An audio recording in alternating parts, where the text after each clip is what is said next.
Hola y una cálida bienvenida a una nueva inmersión profunda. Hoy tenemos por delante un viaje absolutamente fascinante y, bueno, la verdad también profundamente conmovedor y lleno de aristas.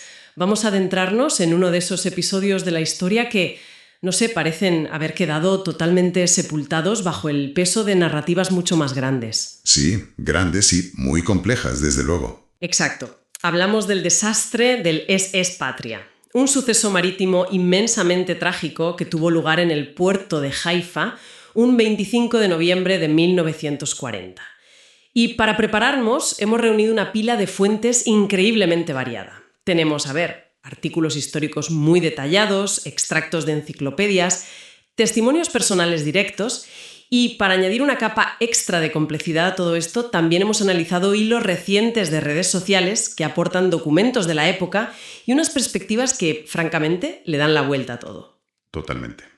Y antes de entrar en materia, creo que es vital hacer una aclaración sobre el material que tenemos sobre la mesa, porque es de una intensidad notable.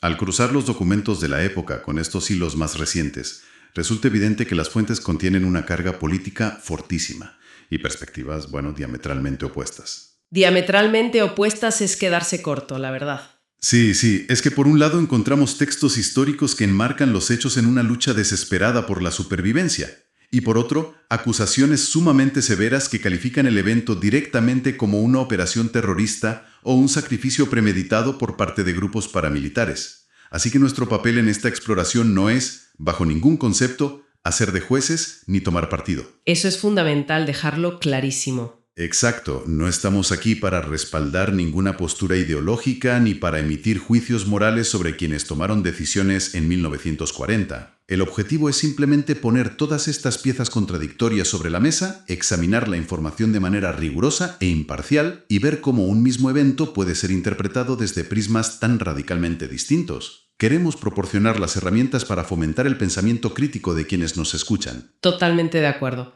Se trata de poner los datos bajo el microscopio, ver qué nos cuentan las distintas voces y cuestionar lo que solemos dar por sentado. Vale, vamos a desgranar esto de una vez. Sabiendo ya el contexto asfixiante de Europa en 1940, el verdadero cuello de botella para quienes huían del Tercer Reich no estaba solo en salir del continente europeo, sino en llegar a las aguas del mandato británico de Palestina. Ese es justo el núcleo del conflicto burocrático. Los refugiados chocaban de frente con la geopolítica británica de la época. El gobierno británico, que era quien controlaba el territorio, operaba bajo una política sumamente estricta conocida como el Libro Blanco. Y en la práctica, este documento restringía severamente, casi hasta paralizarla por completo, la inmigración judía. O sea, un bloqueo en toda regla en el peor momento posible. Claro, es que los británicos estaban haciendo verdaderos malabares políticos y militares en la zona. Querían mantener un equilibrio sumamente frágil en la región durante una guerra mundial. Y las fuentes documentan una dinámica perversa en todo esto. Las autoridades nazis, específicamente a través de la Oficina Central para los Emigrantes Judíos que dirigía Adolf Eichmann, vieron en esta restricción británica una oportunidad macabra. Su estrategia era forzar la salida de refugiados hacia el control británico precisamente para desestabilizar a sus enemigos. Y así es como, en septiembre de 1940, se fletan 3 barcos desde Rumania: el Pacific, el Milos y el Atlantic. Barcos llenos hasta la bandera, supongo. Abarrotados. Llevaban a bordo a cerca de 3.600 refugiados, personas que venían huyendo de comunidades en Viena, Gdansk y Praga. Consiguen llegar a aguas territoriales palestinas en noviembre, pero la Marina Real Británica los intercepta inmediatamente y los escolta bajo vigilancia armada al puerto de Haifa. Y es en ese mismo puerto de Haifa donde el alto comisionado británico, Sir Harold McMichael, toma la decisión que desencadena toda la cadena de eventos de esta historia. McMichael se enfrentaba a un dilema que consideraba, existencial para el control británico. La guerra en el desierto occidental empezaba a mejorar para los aliados y Londres quería evitar a toda costa cualquier fricción, levantamiento o conflicto con la población árabe local del mandato. Querían tener la fiesta en paz en su retaguardia, básicamente. Exactamente. Permitir el desembarco de miles de refugiados judíos era, a sus ojos, violar su propia política del Libro Blanco y encender una mecha de inestabilidad local tremenda. Así que la resolución fue implacable. Firmó una orden de deportación masiva el 20 de noviembre. No iban a tocar tierra firme. Madre mía, estar viendo la costa y saber que te echan. Una crueldad inmensa. El plan era reubicarlos en las Islas Mauricio, en el Océano Índico, o en la colonia británica de Trinidad. Pues fíjate en la logística de esa decisión. Para llevar a cabo una deportación de esa escala en medio de una guerra mundial, necesitas un barco enorme. Y ahí entra en escena nuestro protagonista inanimado, el SS Patria. Hablamos de un transatlántico francés gigante construido en 1913. Para 1940 ya era un navío viejo, desgastado, que había pertenecido a una compañía de Marsella. Quedó atrapado en Haifa por la guerra y cuando Francia capituló, las autoridades británicas simplemente lo requisaron. Claro, lo confiscaron por la cara. Tal cual. Y empezaron a transferir a ese viejo casco a los pasajeros del Pacific, del Milos y a una parte de los del Atlantic. De repente tienes a más de 1.800 personas hacinadas, aterrorizadas, esperando a ser expulsadas de nuevo al mar abierto. Lo fascinante aquí es la tremenda y dolorosa ironía que encierra la burocracia de los imperios. Pensemos en esto. El barco elegido para alejar a más de 1.800 personas de la tierra, que consideraban su último refugio seguro, la embarcación destinada a mantenerlos en un exilio forzado tras haber escapado de la muerte en Europa, llevaba por nombre Patria. Es que los guionistas de la historia a veces son crueles. Muy crueles. Un nombre que evoca el hogar, utilizado precisamente como la herramienta para negarles uno. Es un detalle histórico que ilustra a la perfección la desconexión total, pero total, entre las decisiones administrativas firmadas en despachos y el drama humano real que latía en las cubiertas de ese navío. Una ironía absolutamente desgarradora. Pero claro, evidentemente, los movimientos sionistas en el mandato no iban a limitarse a observar desde el muelle cómo esos barcos zarpaban hacia el Índico como si nada. La principal organización paramilitar judía, la Haganá, tenía una directriz muy clara que definía su postura de la época. Su lema era luchar contra el libro blanco como si no hubiera guerra mundial y ayudar a los británicos como si no hubiera libro blanco. Un equilibrio complicadísimo, vaya. Ya te digo. Pero detener esa deportación se convirtió en una prioridad absoluta para ellos. Así es. Y las fuentes internas de la organización que tenemos muestran que esto no fue una rabieta ni un arrebato improvisado de 4 personas. Fue una operación de sabotaje discutida en los altos niveles. El oficial al mando de esta operación táctica fue Yitzhak Sadeh y contaba con el visto bueno de Moshe Sharret, el líder de la agencia judía en aquel momento, ya que David Ben Gurión estaba fuera del país. Decisiones de la cúpula, entonces. Exacto.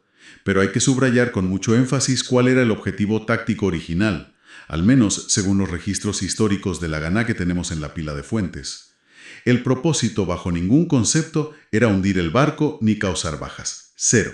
La idea era generar una avería mecánica, dañar la embarcación lo justo y necesario para impedir que zarpara. Claro, una paralización técnica. Eso es. Querían forzar a las autoridades británicas a retrasar la partida, obligarles a desembarcar a los pasajeros para hacer reparaciones y de ese modo ganar un tiempo valiosísimo para presionar diplomáticamente y cancelar la orden de deportación.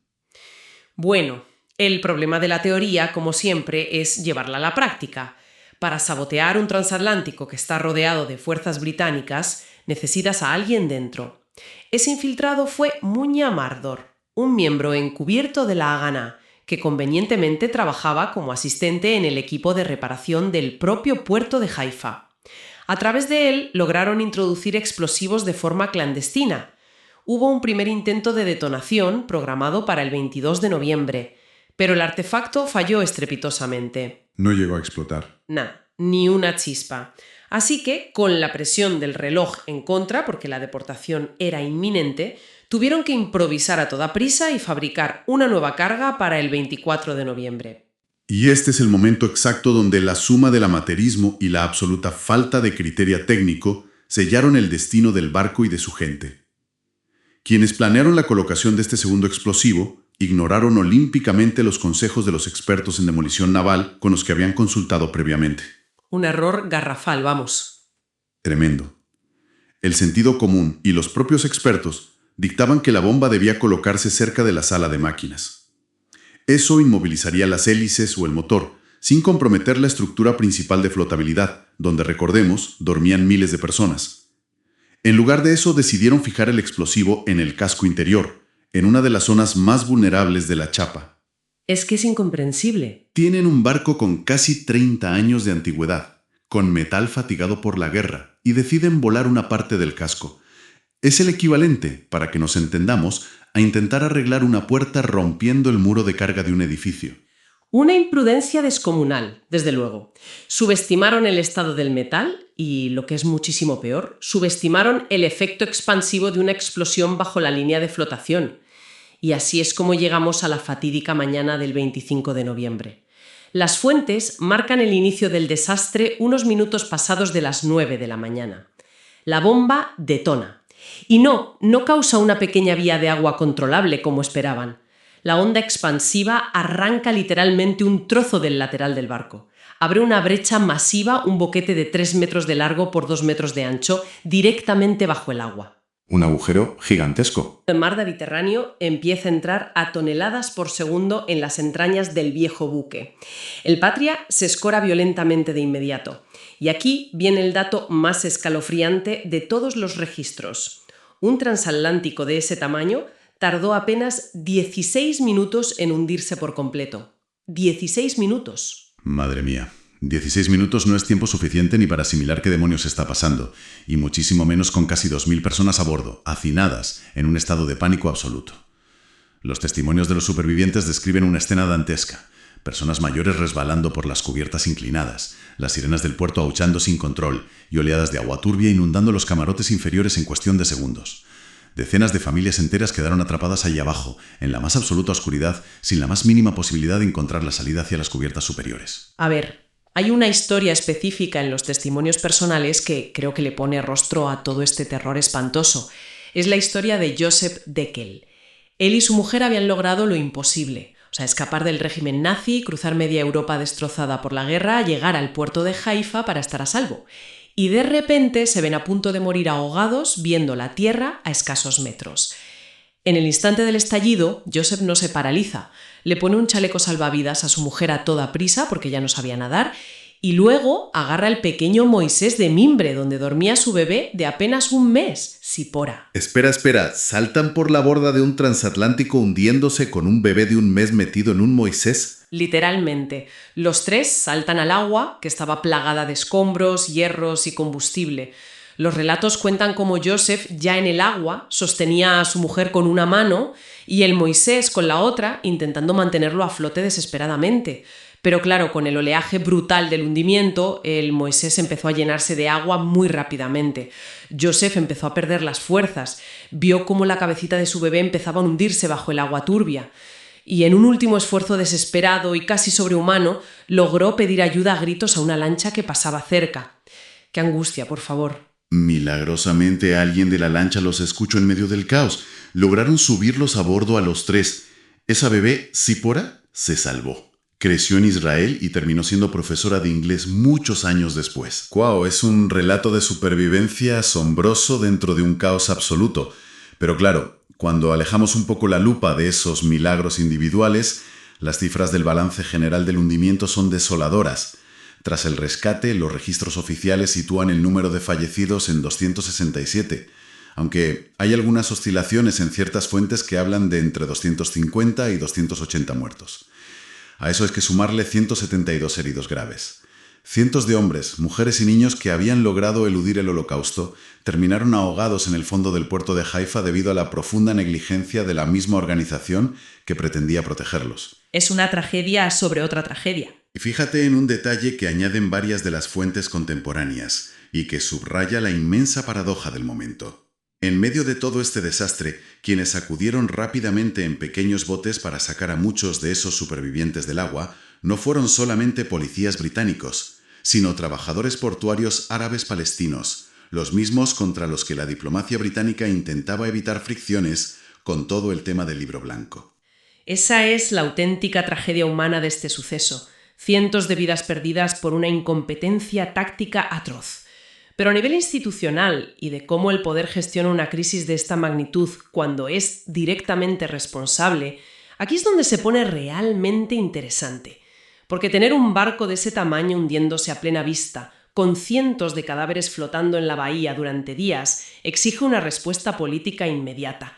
Y la reacción de la dirigencia de la época es digna de estudio en las universidades. Completamente digna de estudio. Estamos hablando de que la cúpula del partido Mapai, que era el que lideraba el Yishuv, es decir, la comunidad judía en Palestina, se enfrentaba a una crisis de legitimidad sin ningún tipo de precedentes.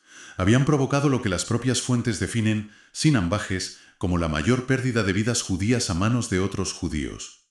Un golpe durísimo para su credibilidad. Exacto.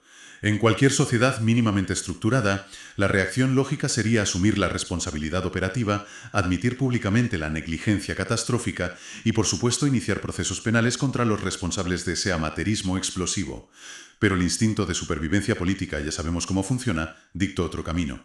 Optaron por un encubrimiento monumental. Decidieron transformar lo que fue un error fáctico imperdonable en una narrativa oficial de sacrificio heroico supremo. Es que lees las citas directas de las fuentes y te quedas perplejo, de verdad. En lugar de dimitir en bloque o buscar responsables técnicos, activaron una campaña de propaganda feroz. Beryl Katznelson, que era nada menos que el principal ideólogo del Mapai, llegó a publicar que el hundimiento del Patria era, y cito textualmente sus palabras, el acto sionista más grande de nuestro tiempo. Lo elevó a la categoría de la mítica batalla de Tel Hai. ¿Reescribiendo la historia en tiempo real? Tal cual. Isaac Tabenkin, otra figura política clave, se refirió a las familias enteras ahogadas en sus camarotes como soldados héroes desconocidos. Empezaron a martillar a la opinión pública con la idea de que los refugiados se habían inmolado, que habían sacrificado sus propias vidas voluntariamente, al unísono, prefiriendo la muerte en el agua antes que aceptar la deportación británica. Lo cual, basándonos en los hechos probados, es una fabricación histórica grotesca. Los pasajeros del SS Patria ignoraban por completo la existencia de la bomba en su propio barco. Estaban abajo preparando sus escasas pertenencias para otro viaje forzado. No eran mártires tomando una decisión filosófica colectiva. Fueron víctimas pasivas de un cálculo desastroso hecho completamente a sus espaldas. Pero lo revelador es cómo operó la maquinaria del partido. La represión de la verdad no se limitó simplemente a escribir discursos grandilocuentes en los periódicos. Hubo censura activa y violencia física contra cualquier tipo de disidencia. Y esto está documentadísimo. Sí, hay un caso sumamente ilustrativo en nuestras fuentes. Es el caso de Isaac Lufman, el editor del periódico Hapoel Hatzair. Lufman se atrevió a cuestionar la narrativa oficial en un artículo, criticando abiertamente, y cito, la mano maligna que hundió el barco. Su atrevimiento al señalar responsabilidades desde la prensa le costó muy caro de inmediato. Recibió literalmente una bofetada en su propio despacho a manos de Amos Ben Gurion, que era el hijo del mismísimo líder nacional. Madre mía, llegar a la agresión física directa para callar a un editor de prensa. Y la cosa es que funcionó. Además de esa presión directa y matonil, la maquinaria institucional se aseguró de que, a diferencia de otros incidentes de la época que sí se investigaron, jamás se formara una comisión oficial de investigación sobre el tremendo desastre del Patria. Nadie fue llamado a declarar bajo juramento, nadie revisó los protocolos de uso de explosivos del puerto. El silencio oficial se impuso como una losa pesadísima. De hecho, la autoría exacta de la Haganá y los detalles finos de cómo Muña Mardor coló la maldita bomba permanecieron como un secreto a voces, murmurado pero no confirmado públicamente. Hasta 1957. 17 años después del hundimiento. 17 años, sí, cuando Mardor finalmente publicó sus memorias y lo confesó. Tela. Pero claro, cuando abrimos un poco el foco y analizamos los hilos de redes sociales y los ensayos más modernos que hemos incluido expresamente en las fuentes hoy, nos encontramos con que todo este silencio institucional dio pie a unas perspectivas alternativas fascinantes, aunque muy crudas. Y las acusaciones que circulan hoy en día en estos foros son infinitamente más severas que hablar de un simple error de cálculo táctico. Bastante más severas, sí. Estas corrientes de Internet exponen una lectura descarnada del evento. Argumentan, sin tapujos, que no hubo tal accidente, sino que acusan directamente a las facciones paramilitares, como el Irgun y la Haganá, de volar el barco con plena consciencia del daño catastrófico. Y van más allá. Lo califican de acto de terrorismo premeditado o, empleando el lenguaje de estos silos, plantean que esto fue una operación de falsa bandera pura y dura. Y fíjate, lo comparan explícitamente con tácticas como el incendio del Reichstag orquestado por Hitler para justificar su consolidación de poder. Es un salto analítico inmenso.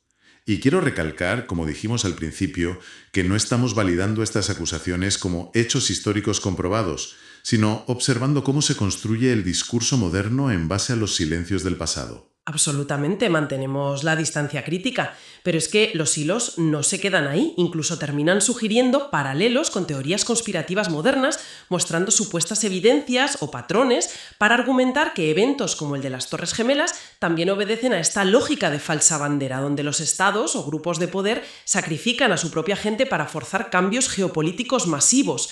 Usan el Patria como un precedente histórico para justificar esa visión del mundo. Es un punto de inflexión interesantísimo en el análisis de nuestras fuentes de hoy, porque nos muestra exactamente cómo los vacíos históricos, esos silencios impuestos a bofetadas, se acaban llenando con teorías de intencionalidad pragmática extrema en el siglo XXI.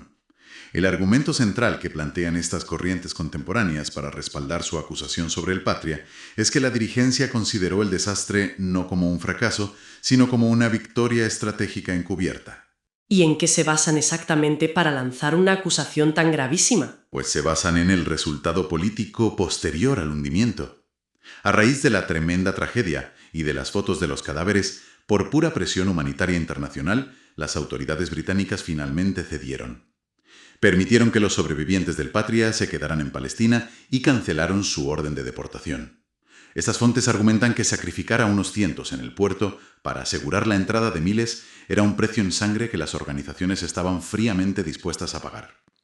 Ligan esta supuesta acción deliberada con el pragmatismo político extremo que ya se había evidenciado años atrás en la dirigencia, citando muy específicamente el controvertido Acuerdo Ábara. Demos un poco de contexto rápido sobre eso porque es vital para entender su argumento. El Acuerdo Ábara fue un pacto sumamente polémico firmado en 1933 entre autoridades económicas de la Alemania nazi y organizaciones sionistas alemanas. Un pacto que a muchos hoy les vuela la cabeza. Totalmente. En esencia, era un mecanismo financiero diseñado para facilitar la emigración de judíos adinerados a Palestina. Les permitía eludir las brutales restricciones británicas de capital y los embargos nazis, transfiriendo parte de su riqueza en forma de bienes de exportación alemanes que luego se vendían en el mandato. Las publicaciones en redes sociales rescatan este antecedente histórico real para argumentar lo siguiente. Dicen, si ya existía un historial comprobado de firmar pactos económicos de conveniencia con el Tercer Reich en pos de asegurar la construcción del Estado, entonces hundir un barco propio para forzar la mano de los británicos encaja perfectamente en esa doctrina de pragmatismo radical a cualquier coste. Repito, esta es la deducción particular que hacen estas fuentes específicas de Internet para refutar frontalmente el relato oficial de la Haganah sobre la bomba mal calculada. Claro. Y si conectamos todo esto con el panorama general de lo que hemos estado hablando, lo que presenciamos no es solo un debate técnico sobre balística submarina de 1940. Es una batalla monumental por el control de la memoria colectiva y de la verdad narrativa. Por un lado, la historiografía clásica basada en dos documentos internos nos habla de una operación de sabotaje chapucera, mal planificada, que derivó trágicamente en un homicidio involuntario masivo, encubierto posteriormente con mucha retórica épica. Y por otro lado, claro, tenemos estas corrientes críticas modernas que ven un cálculo utilitarista, letal e implacable. Eso es.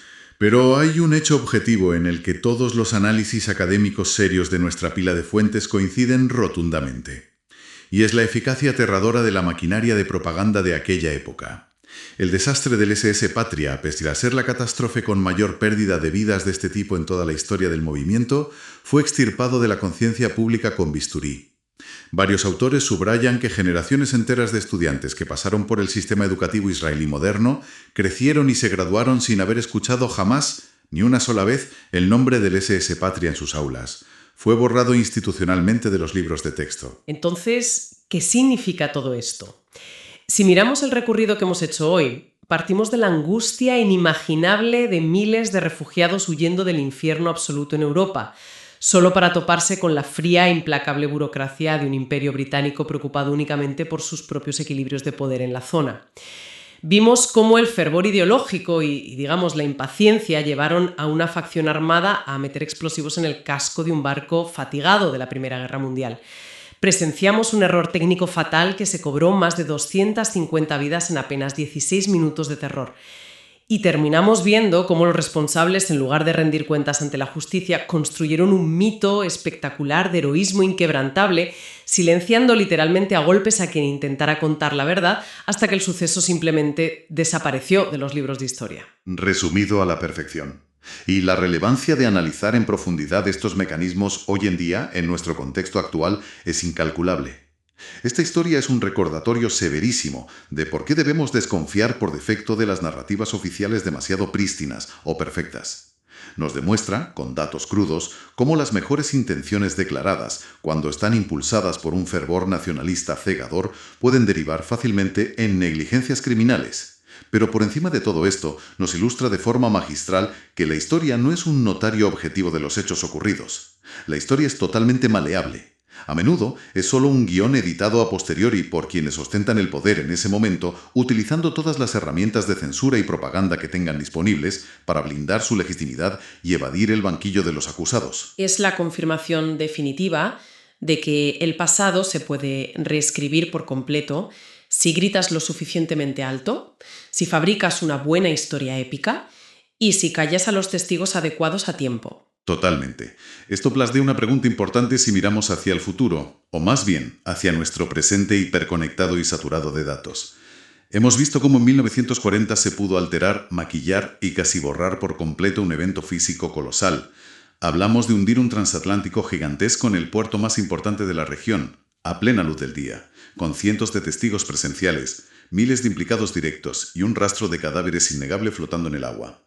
Si algo de esa tremenda magnitud física pudo ser transformado en un mito romántico de la noche a la mañana y luego borrado de la educación formal de todo un país, cabría preguntarse, ¿sería posible orquestar un encubrimiento de ese calibre hoy en día, en la era de los teléfonos móviles, las redes sociales y la transmisión en vivo? ¿O acaso el exceso y la saturación de información, esa avalancha infinita de hilos, acusaciones cruzadas y ruido constante que consumimos a diario, hace que sea todavía más fácil sepultar la verdad cruda bajo montañas de teorías contradictorias, hasta que la sociedad, agotada, simplemente se rinde y acepta la mentira que le resulte más cómoda? Madre mía, pensar en el exceso de información como la herramienta definitiva de censura moderna es una reflexión que la verdad da verdadero vértigo y que nos deja muchísimo, pero muchísimo en qué pensar por nuestra cuenta.